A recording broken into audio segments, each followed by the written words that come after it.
अल्लाह से डरो, अल्लाह से डरो।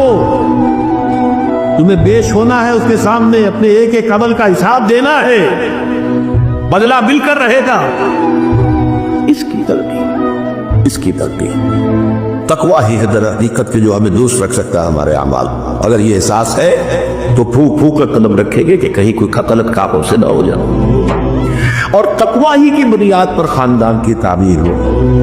निकाह में इसलिए ये आयतें लिखी जैसे सूरह तौबा में फरमाया लमस्जिदुन उस्सिसा अला तक़वा मिन अव्वल यौम, वो मस्जिद क़ुबा जिसकी पहले दिन से तामीर और तासीस तकवा पर हुई, इसी तरह जिस निकाह की तासीस और तामीर तकवा पर हुई। अहले ईमान अल्लाह का तकवा इख्तियार करो जितना कि उसके तकवा का हक है, और देखना मौत ना आने पाए मगर फर्मा बरदारी की हालत में।